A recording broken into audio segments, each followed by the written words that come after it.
Hello dear students, अभी हम कर रहे हैं 8th class math RS Agarwal ji की बुक है। ये एक्सरसाइज 1A चैप्टर का नाम है रैशनल नंबर्स।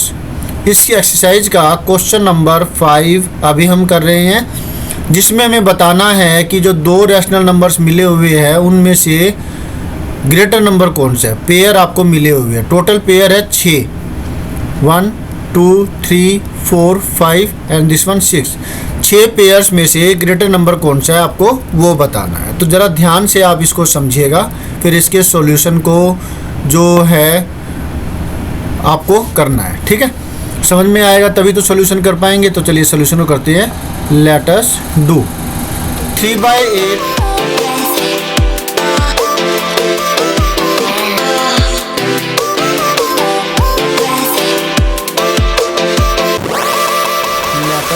डू 3/8 और 0 की बात करें तो यहाँ पर आप देखेंगे कि इसको मैं कैसे लिख सकता हूँ।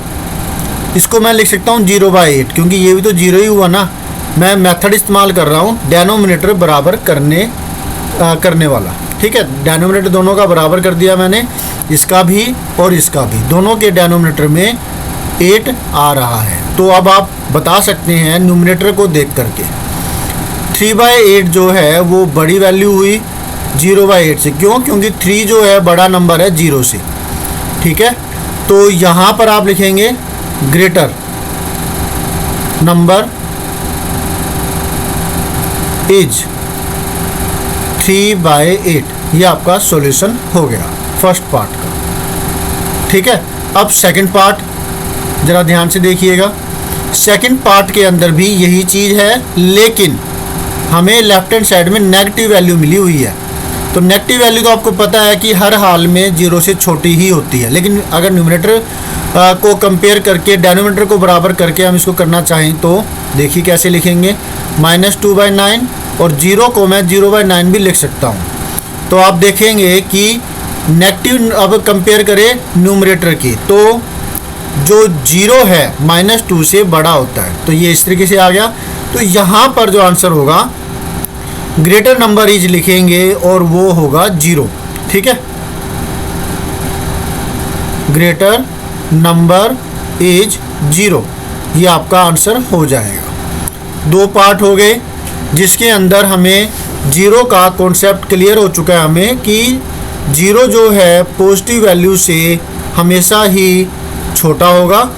पॉजिटिव वैल्यू मतलब जो नॉन जीरो पॉजिटिव वैल्यू है, कोई रैशनल नंबर है, और नेगेटिव इंटीजर से, नेगेटिव रैशनल नंबर से ये 0 जो है हमेशा ही बड़ा होता है, और पॉजिटिव रैशनल नंबर से 0 हमेशा ही छोटा होता है।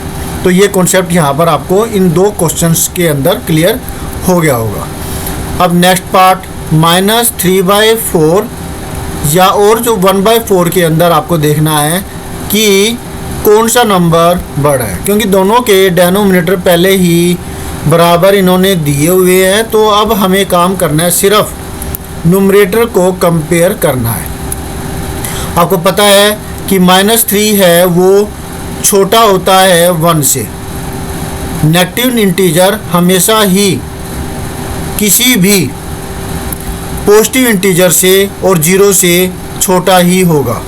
तो फिर यहाँ पर इसी वजह से -3/4 छोटा होगा 1/4 से। तो आप लिखेंगे 1/4 इज ग्रेटर। ठीक है, ये था आपका थर्ड पार्ट। अब कर रहे हैं फोर्थ पार्ट। -5/7 और -4/7 के अंदर कौन सा जो इंटीजर है रैशनल नंबर है वो ग्रेटर है। तो आपको टोटली इस क्वेश्चन के अंदर काफ़ी अच्छी तरीके से समझा दिया गया है। एक 0 का कॉन्सेप्ट कि पॉजिटिव नंबर 0 से बड़ा होता है और नेगेटिव नंबर 0 से छोटा होता है। 2 आपको बताया गया है, मतलब 0 का कॉन्सेप्ट के बाद में नेक्स्ट जो पार्ट है वो ये है कि नेगेटिव इंटीजर हमेशा ही छोटा होगा किसी भी पॉजिटिव नॉन जीरो या 0 से। ठीक है, यहाँ पर नॉन जीरो है।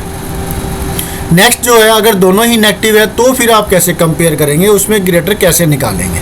तो फिलहाल हमारे सामने वो चीज़ है। तो जब नेगेटिव इंटीजर होता है तो क्योंकि नंबर लाइन के ऊपर जो -5 है, अभी हम डिवाइड का 7 छोड़ देते हैं तो -4 और फिर यहाँ -5 आएगा ना, तो जो लेफ़्ट में होता है वो क्या होता है, छोटी वैल्यू होती है। जो लेफ़्ट में वैल्यू होती है छोटी होती है और जो राइट में जो वैल्यू होती है वो बड़ी वैल्यू होती है, जिसकी वजह से फ़िलहाल जो ये है हमारे राइट हैंड साइड में आएगा नंबर लाइन के ऊपर, जिसकी वजह से -4/7 जो है वो ग्रेटर नंबर होगा। ठीक है, -4/7 ये ग्रेटर होगा इस -5/7 से। तो आप लिखेंगे -4/7 इज ग्रेटर। इतना क्लियर हो गया। 4 पार्ट्स हमने कर लिए। अब करने जा रहे हैं 5th पार्ट, जिसके अंदर हमें डेनोमिनेटर बराबर नहीं दिया हुआ। तो आप इसे क्रॉस मल्टीप्लिकेशन से भी कर सकते हैं और इसी को आप कैसे कर सकते हैं, डेनोमिनेटर बराबर करके भी। मैं तो आपको डेनोमिनेटर बराबर करने की ही रिकमेंडेशन दूंगा, वो ज़्यादा सही है। ठीक है, क्योंकि उसका आगे भी इस्तेमाल आप करेंगे, लेकिन अगर ऐसा करें तो ये भी गलत नहीं होगा।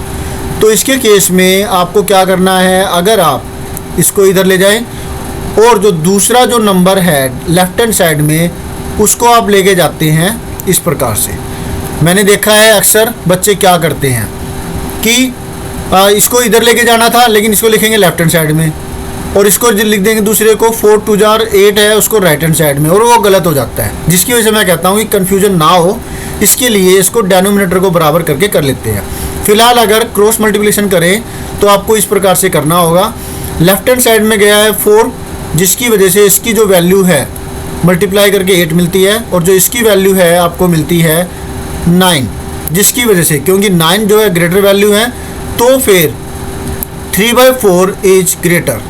ये हुआ क्रॉस मल्टीप्लिकेशन मेथड से पता करना। अब अगर आप समझे कि इसको डेनोमिनेटर बराबर करके कैसे करना है तो आप देखेंगे 4 और 3 का जो एलसीएम है वो, क्योंकि दोनों ही कोप्राइम नंबर है तो इन दोनों का प्रोडक्ट ही जो है वो एलसीएम होगा जो कि 12 है। तो हमें डेनोमिनेटर 12 करना होगा। बात क्लियर हो गई आपको। अब ये 12 करने के बाद डेनोमिनेटर बराबर हो जाएगा। अगर मैं इसको 4 से मल्टीप्लाई करूँ 3 को तो हमें 12 मिलता है, तो ऊपर भी 4 से करना पड़ेगा। अगर मैं इसको 3 से मल्टीप्लाई करूँ तो 12 मिलता है, नीचे किया तो ऊपर भी करना पड़ेगा। तो आपको मिलता है 8/12 और 9/12। क्लियरली दोनों के डेनोमिनेटर बराबर हो जाने पर अब आप न्यूमरेटर की कंपैरिजन कर सकते हो, जिसकी वजह से 9/12 है ये ग्रेटर होता है। अब इसके कोरिस्पोंडिंग जो वैल्यू है, अब इतना करके आपका आंसर नहीं हो जाएगा। बच्चे यहाँ तक भी छोड़ देते हैं, जो पूछा है वो तो बताओ। उन्होंने पूछा है कि इन दोनों नंबरों के अंदर कौन ग्रेटर है, तो अब आप इसको लिखेंगे कि 3/4 जो है ग्रेटर हुआ। क्योंकि आप इसको और तरीके से लिखना चाहे तो 2/3 जो है और फिर ये निशान और फिर 3/4, फिर आप लिखेंगे 3/4 इज ग्रेटर आंसर। तो ये वर्किंग जरूर शो कर दीजिए, टीचर खुश हो जाते हैं और आपको मार्क्स मिल जाते हैं, नहीं तो मार्क्स कट जाते हैं आपके।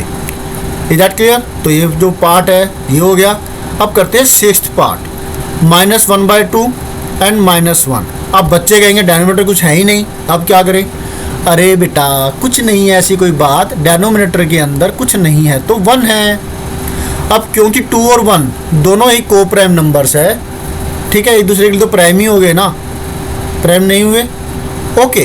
तो ये को प्राइम ना हो करके 1 की टेबल पर 2 आता है, तो इसलिए जो मल्टीपल है एक नंबर का मल्टीपल दूसरा नंबर अगर हो तो जो बड़ा नंबर है मल्टीपल जो होता है वही एलसीएम होता है। Is that clear? तो इसको तो कुछ मल्टीप्लाई करने की जरूरत ही नहीं है, इसको हम ऊपर नीचे 2 से मल्टीप्लाई कर देते हैं। नीचे करेंगे तो ऊपर भी करना पड़ेगा, तो आपको मिलता है -1/2 और दूसरे में मिलता है -2/2। अब आप देखिए डेनोमिनेटर दोनों के हो गए बराबर, और अब आपको कंपेयर करना है न्यूमरेटर को। अब आपको पता है कि नंबर लाइन के ऊपर, चाहे तो ऐसे समझ लीजिए कि नेगेटिव इंटीजर्स के केस में जो बड़ी होती है छोटी होती है, छोटी होती है वो बड़ी होती है। मतलब अगर रियलिटी में देखें तो 1 और 2 के अंदर 2 जो है बड़ा होता है, लेकिन जब दोनों में माइनस लग जाएगा तो ये बड़ा ना होकर के बड़ा नंबर उल्टा मतलब -1 होगा, -2 ना होकर के। जो पहले केस में जब पॉजिटिव थे तो ये बड़ा हुआ, लेकिन जब नेगेटिव लग गया तो कौन बड़ा हुआ, नेगेटिव लग जाने के बाद में ये बड़ा होगा। तो ये आपको पता ही है, क्योंकि -1 लेफ्ट हैंड साइड में नहीं आता, राइट हैंड साइड में आता है -2 के। तो फिर ये वाली जो वैल्यू है बड़ी हुई। Is that clear? जिसकी वजह से क्या हुआ कि -1/2 इज ग्रेटर। आप इसका आंसर ये हो जाएगा। होप सो आपको अच्छे से समझ में आ गया होगा। तो फटाफट से, अगर अब तक आपने वीडियो को लाइक नहीं किया क्योंकि आप वीडियो में खो गए थे, तो कोई बात नहीं, आप वीडियो को लाइक कर दीजिए क्योंकि इससे मुझे मोटिवेशन मिलने वाला है। शेयर कीजिए अपने दोस्तों को क्योंकि इससे आपके दोस्त को फ़ायदा होने वाला है। कमेंट कीजिए और डाउट पूछिए कोई अगर आपका है, तो इससे आपको ही फ़ायदा होगा। और बेल आइकन के बटन को दबाना मत भूलिएगा सब्सक्राइब कर देने के बाद। अगर अब तक नहीं किया तो सब्सक्राइब कर दीजिए और ऑल पे भी ज़रूर क्लिक कर दीजिएगा, ताकि जैसे ही वीडियो अपलोड हो आपके लिए आप उससे फ़ायदा ले सकें। Thank you students for watching your on video. मिलते हैं नेक्स्ट वीडियो में, जिसमें करेंगे next solution. Always have a great time. Bye.